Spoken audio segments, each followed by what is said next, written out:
진단과 동시에 모든 것이 무너지고 수술과 통증, 갖가지 치료로 괴로워하고 죽음까지 생각할 수밖에 없고요. 그로 인해 찾아오는 우울, 치료 후에도 다시 재발할 수 있다는 불안이 찾아오게 됩니다. 경제활동은 물론 일상생활에 큰 방해가 되는 질환, 바로 암입니다. 요즘 이 암이 젊은 층에서도 많이 발병하고 있다는 것을 아시나요? 경제활동과 사회생활을 시작하고 외모에 관심을 많이 가지는 20대, 30대에 암으로 인해 경제활동이 어려워지고 경력단절과 암투병으로 변하는 모습에 괴로워하고 우울감에 빠지는 경우도 많습니다. 암 진단이 마치 죄를 지은 것처럼 느껴지고 과도한 걱정이나 관심이 불편해서 내가 없을 때 뒷이야기들이 나오는 게 싫어서 친구들에게도 속 시원히 털어놓지 못하는 것이 현실입니다. 아무래도 젊은 나이에 암 환자가 되면 경제활동 및 사회생활을 해야 하는 시기에 가장 큰 걸림돌이 되는 것이 사실입니다. 또한 외모에 많이 신경을 써야 하는 시기에 항암 치료로 인해 빠지는 머리카락, 변해가는 피부색 등으로 인한 외모 변화는 이쁜 나이의 젊은 암 환자에겐 조금 더 가혹한 현실입니다. 그리고 젊다 보니 더 안타깝게 보는 시선이 많고 입원을 하게 될 때면 많은 관심을 받게 됩니다. 제가 항암을 위해서 입원을 하면 입원실에서 그 병동에서 제가 제일 어린 경우가 많았었는데 그럴 때면 항상 어르신들이 묻습니다. 총각은 젊은데 어디가 아파왔는겨? 이런 관심과 질문이 부담스럽고 불편해서 커튼을 치고 있는 경우가 많았습니다.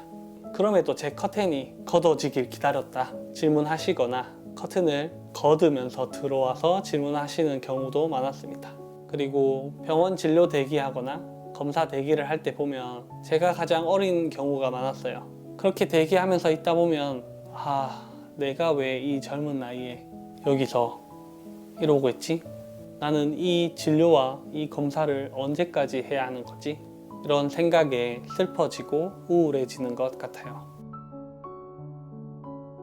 저는 0.039%의 확률을 뚫고 요막간암 진단을 받았습니다. 많이 생소합니다. 전체 암 환자 중에 방광암이 매우 적은데 이 방광암 중에서도 2%에 불과한 것이 요막간암입니다. 이런 희귀한 듣도 보도 못한 암 진단을 받으면 불편한 것이 아주 많은데요.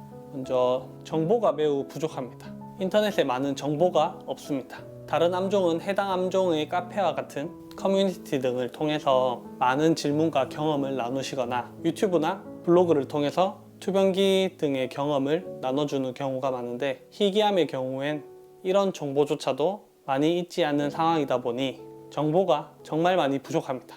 그리고 데이터가 많이 부족합니다. 실제 제가 어느 의사 선생님께 들은 이야기인데 항암을 해야 할지 안 해도 될지에 대한 데이터가 없고 심지어 항암을 한다고 했을 때 어떤 항암제를 사용해야 할지에 대한 데이터 역시 많이 없는 상황입니다.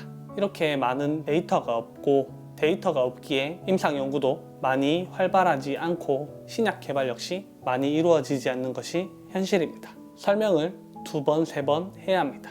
요막관암, 요막관암 이렇게 한 글자 한 글자 말을 해야 하는 경우가 아주 많습니다. 실제 의사들도 요막관암이요? 그런 게 있나요? 하시기도 할 정도로 생소하고 모르는 경우가 많습니다. 처음 암을 진단받고 나서 언제나 을이 되는 것 같고 잘못을 많이 저질러 벌을 받고 있는 것 같고 아픈 게 죄를 지은 것 같아서 미안해서 당당하지 못하고 제 목소리를 내지 못했습니다. 이런 생각들 때문에 암 진단을 주변에 밝히지 못하는 경우가 많은데요. 아픈 것은 잘못을 저지른 것도 아니고 죄를 지은 것도 아닙니다. 그리고 당연히 벌을 받고 있는 것도 아니에요. 그러니 당당하게 살아갈 용기가 필요한 것 같아요. 실제 이런 부정적인 생각들은 치료에 큰 도움이 되지도 않으니까 스스로에게 네 잘못이 아니야, 괜찮아 라고 해보시면 좋을 것 같아요.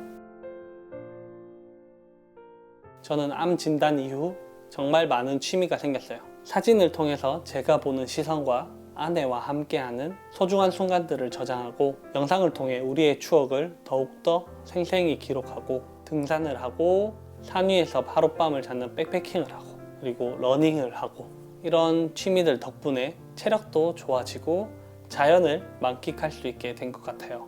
이렇게 저는 암 진단으로 제 몸을 더욱 아끼고 제 삶을 더 사랑하게 되었어요. 암 진단 전에는 돌보지 못했던 나를 암 진단 후에는 나다움을 찾고 나다운 삶을 살아가고 있는 것 같아요. 암투병이라는 이 과정이 신체적 고통도 심하고 정신적으로도 많이 힘듭니다. 그리고 이 투병 기간은 생각보다 너무나 길고 힘든 순간순간들도 많습니다. 그래서 힘에 부칠 때도 있고 마음대로 되지 않을 때도 정말 많은데요. 그럼에도 암을 꼭 이겨내고 하고 싶은 것들이나 암 때문에 잠시 멈췄던 일들이 많을 텐데 그런 것들을 생각하면서 절대 무너지지 말고 이겨내시길 바랍니다. 저 역시도 포기하지 않고 이겨내도록 노력하는 모습을 보여드리겠습니다. 그리고 절대 여러분의 탓이 아니라는 것, 위축될 필요도 없고 스스로 자책할 필요도 없습니다. 소나기도 언젠간 그치고 추운 겨울도 언젠간 따뜻한 봄이 오고 깜깜한 밤에도 아침이 오듯 여러분의 투병 끝엔 빛이 있고 아름다운 미래가 있길 바랍니다. 시청해주셔서 감사합니다.